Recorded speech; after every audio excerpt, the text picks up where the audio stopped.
Good morning, guys. Also on YouTube, I'm holding my phone trying to make a podcast for YouTube as well. So if y'all are on YouTube, check it out. Lawn Care Talk. I'll try to drop in a little picture of the thumbnail here so you can see it, so you can see what it looks like in case you want to look it up on the audio only type of format, so you can listen to it while you're mowing, because that is cool. It's early in the morning, about to get to it. I actually finished my lawn route yesterday. I've been working like crazy this week. We're trying to go to a nationals bike race, but also I'm going to work with my dad. Not sure what we're going to do today before we go to the race tomorrow. And I put off some of my extra jobs and stuff like that on my yards. Hang on, I got to lower this level just a little bit. So I put off some of the extra jobs on some of my yards so that I could help Dad and we could get to this bike race. So that's what I got going on today. But that's not what today's about. Today's about, if y'all been watching my channel, you know that I sold, well, you don't know that I sold, but I did sold I did sell the X-Mark, sorry, I'm working on my levels here a little bit live, real time. But I sold my X-Mark Vantage stand-on mower that I had as a project mower. And so I sold that one, and y'all know that I sold the Snapper Pro. So now all I have is the Liberty Z 36, right? I have the Liberty Z 36, and I have the Skag Patriot 61. Of course, I have my 30-inch Time Master mower, and I have my 21 Ryobi battery mower, which is cool, which is a great setup. But the thing is that I'm unsure if I want to see y'all on YouTube. I want you to see what my setup looks like. I got this hooked up. Big shout out to my friend Cameron. He hooked me up with this, actually winning that podcast challenge last year, but I'm still working on it. I'm still new with it. So I'm kind of watching the levels and trying to make sure it sounds good for you guys out there in the field. But anyway, I'm going to try to stop messing with it. I got to stay focused here. Got to stay focused. So what I'm trying to decide is, do I sell that Liberty Z 36, right? Because I think I want to stick with just two big machines, and I'm going to keep that 61 Skag Patriot. It's not going anywhere. I use it at my church, a few properties. It's just a great mower. It's almost like it's such a cool item. So that's not going anywhere. So I've been mowing a lot of my yards with that 36 right now, which is not bad. It's a great little machine. If y'all are familiar with the Liberty Z's, they're great machines. They're great machines. So I'm just trying to figure out, do I sell the 36? But again, I'll only probably get about $3,500 for it. It has 100 something hours on it, so I could probably easily sell it for $3,500. But what do I roll into next? I would like to. That's what I'm trying to figure out. Do I buy a 42-inch, some kind of commercial walker mower of some kind? Do I buy a walk-behind mower? Do I buy another Liberty Z of some kind? Because I want something lightweight for my yard, something lightweight, semi-heavy duty would be great. So I'm trying to figure it out. I don't know what to do, and I like y'all's opinions on that. So what's a good lightweight mower that would be good for my type of yards? They are on somewhat of a terrain too, so something that grips good would be good, but I would like to get something that was under 800 pounds.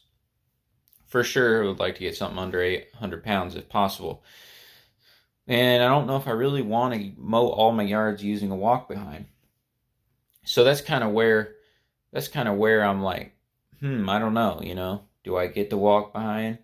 Because the walk behind, as far as the machine itself, is so perfect for my type of yards. Just the machine, how it is, super low maintenance. Walk behinds are super heavy duty, and they're lightweight. So like that is a huge plus of a walk behind mower.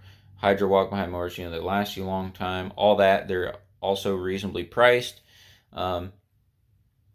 So, but just the downside is you're wrestling with a walk behind all day. You're riding on a Velky. You're walking it. You're all that. Do I get a stand-on mower? Right now, the Right Mowers company, they have like a special on all their mowers, and they have that. I was looking, they have that Standard B. It's a lightweight stand-on mower. It's called the Standard B. I don't know if y'all have seen that, but if you haven't seen it, look it up. Because they're doing a promotion, you can get those in the 6,900 some bucks right now. So I was wondering about that. Maybe do I get that in the 48 version? I'd like to be 48. I kind of think I want a 42-inch size mower, but maybe a 48. One of those two sizes. Or do I just stick with my Liberty Z36 and just make it work, because it is still pretty fast. Yeah, maybe I have to do an extra swipe or two on a lawn, but does it really make that much difference? I don't know. I was thinking about selling it and picking up a new Hustler Raptor 42, but the Hustler Raptor comes with slightly downgrade in hydros. So I'm like, yeah, you pick up 6 inches in the deck, but it's going to go a little bit slower ground speed. So have you really gained anything by selling your 36 Liberty Z and getting a Hustler Raptor? Even if I pick up a new one, not really, because yeah, it's 6 inches more, but it does go slower. And either mower, I'd probably end up putting my suspension seat on. So maybe I should just keep my Liberty Z36 and just use that. Maybe I should, or maybe I should buy a Walker B series. So, here's another piece of information. There's a lot, so y'all try to follow my train of thought, but I know y'all like mower talk because I like it. But if I sell the Liberty Z36, if I sell it, if I sell the Liberty Z36, I could get $3,500 for it, and then with the other monies that I have in my equipment budget, I could buy something up to, I don't know, $12,000. Like, I would have the cash to do that. But if I spend that money on a mower, I got to make sure it's the right mower for what I need. So that's the thing. That's the hard thing. So it's not as much about the money, because there's a lot of mowers you can get, for that price. And I'm open to used mowers. I've been looking every day on Facebook Marketplace, trying to keep an eye on the used market. There are some good stuff on there, but I got to figure out exactly what I want, because when you're looking at stuff, you kind of see stuff and you're like, it's kind of a good deal. It's kind of a good deal. But what is it exactly that I want, and then things that are kind of a good deal, they sell on there because it's spring. So kind of got to know, and you got to kind of jump on it. So I've been seeing some stand-on mowers on there. Couple walkers. A lot of the walkers you see on there have a bunch of hours on them, pile of hours, if y'all know how that is. Oh, and then the other thing, why it's not just a slam dunk for the 42 walkers, because I like the walker mowers, but I just don't know if I want to deal with the maintenance of like the gearboxes on the deck, and it's shaft driven, so you're gonna have to kind of keep an eye on those, like the splines, and there's a lot of things. There's a little bit of extra maintenance with the walker mower that I don't have to do now, like with the setup I have right now, which I just have the 36, the 61, then I got my little Ryobi battery push mower and my Tour Time Master. So it's like a new walk-behind mower would be awesome, because you have low maintenance, it's heavy duty, it's lightweight, has all the things, except for it's just not that fun to use all day, on a day in, day out basis. So, and then another category is the residential rider, like a Liberty Z or Hustler Raptor, things like that. There are a couple other decent ones in the market as well. But the problem with those is after a couple, 2-3 years, I'm going to run the hours up on them a lot, and then I'll have to sell it and buy another one, which I'm not opposed to doing that, but I want to do what is, it just gets kind of tiresome, after a while, like selling mowers and buying mowers. I want to get something that is like the perfect mower I have, and I could keep it for a long time. And I want it to be low maintenance, all the things. So that's why I'm like, man, do I just man up, buy a walk-behind mower? And if I bought a walk-behind mower, what one do I get? I think I would want one that has a handle, like the Skag has one, you can lift it up, the Toro Pro line, like to lift up the deck. I think I would I think I would prefer to not get one where you have to move all 4 pins every time you change the deck height. Um, but there still is a lot of options there. You could get the Hustler one, you could get the Toro Pro line, you could get the, like I said, the Skag one, you could get, a few different ones. But I just don't know if I want to do that, because remember, I'm solo, so I got to do pulling all the weeds and do all the edging and doing all the stuff, right? And trim the bushes and all the things. So maybe it's good to sit down for a little bit, a few minutes while you're doing the mowing. And so maybe a walker mower is a good choice. Maybe I get a stand-on mower, something like the Wright Standard B. It's still kind of lightweight, still pretty heavy duty. Kind of similar weight. It's not quite as light as like the little Liberties you have now, but it could possibly take the place of like what my Snapper Pro was, My Snapper Pro was semi-lightweight, not super lightweight. It was like 700-ish pounds. And then, so maybe the Standard B. I wonder, do you guys have experience with the Standard B, the Wright Standard B? How's the traction on that thing? Is it okay? Is it not? Another option, shout out to my man, Billy Goat Lawn Service. Check him out on YouTube. He's like, hey, you better check out this mower because it might be good for your type of lawns. It's a Bad Boy Revolt SD. They sell them for $5,500 and some dollars. I talked to a couple dealers about it. You would have to help pay shipping or something like that because you have to special order it, blah, blah, blah. Y'all know how that goes. But maybe that's a good mower. It's 700 some pounds. And it's a stand-on mower. And there's one guy on YouTube, I think it's Russell. I believe it's Russell Lawn Service, Russell Lawn Maintenance, something like that. One of the first guys on YouTube that has a video about it, and it's super cool. And shout out to you, buddy. It looks like a super cool mower. But anyway, Billy Goat was like, hey, you should check out this mower. It might be perfect for your type of lawns. Because I was asking him about the Hustler Surfer Pro. That's another option. It's a super lightweight, only 400 some pounds. You can get it in a 48-inch size. It's a little Hustler stand-on mower. Kind of a really different, kind of weird, but kind of cool little stand-on mower. If y'all seen it in my Expo videos called the Surfer Pro, check out Billy Goat Lawn Service. He has one. They're, it kind of has the deck, maybe has the Hustler Raptor, Hustler Dash, or something like that.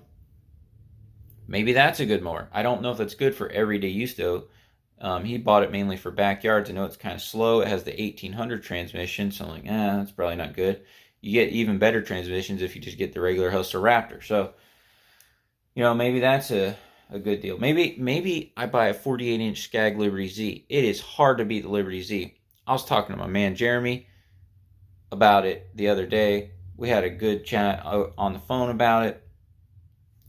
And so shout out to him as well. He has one from years ago, and he was just asking my thoughts about it. And he actually bought a VRI too, which is awesome. But and he's wondering if he's going to keep it or because he really likes. He didn't even know how good the Liberty Z was. Well, he knew it, but there didn't have some engine options and stuff he wanted when he went to pick up another one. So he bought a VRI too, and so he's working on that. Like if he likes that setup or whatever. But what I'm saying is, the Liberty Z 48-inch is hard to beat. It does great. Just like Jeremy listed when he talked on the phone with me, all these things that he mentioned. It's great on hills. It's lightweight. It's pretty fast. It's like 7 miles an hour or something. I mean, it's not ridiculous fast, but as far as residential riders, I think it's the fastest residential rider, that's like on the market. It's lightweight, holds good on hills. It's simple to maintenance, all that. But something he was bringing up is that now it comes with the tough torque transmissions, and it's traditionally had as far as I know, the Hydro Gear 2800. So he was wondering about that. I didn't know about that. I was kind of wondering about that too. The Kawasaki engine options not necessarily available right now. I'd probably go with that Kohler 7000. It's a great engine. I've had it on a couple Hustler Raptors, had it on that Walker R21. All that. So I need your help. I need to wrap this podcast up, but I need your help on what more should I get, or should I just stick with the 36? If I stick with the 36, obviously, I wouldn't lose money on it.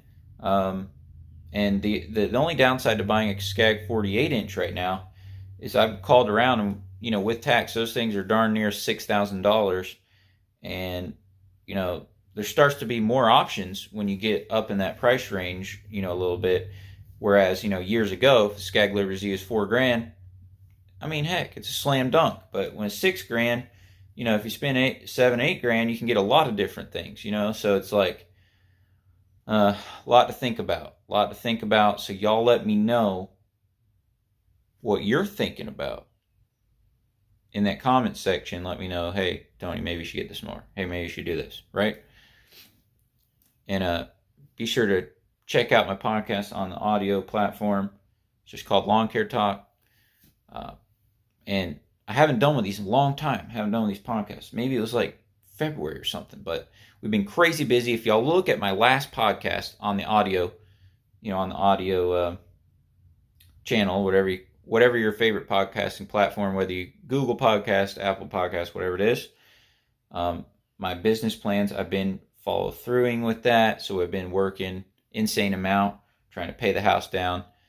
And those are great things. So gonna keep my foot down on the gas on that. But I want to try to record some more of these when I can. Because podcasts are awesome. I want to try to do videos when I can. I just don't know if I'll be doing them every day or this or that. But all right, been working on that. But y'all hang with me and let me know what more I should get. All right, see ya.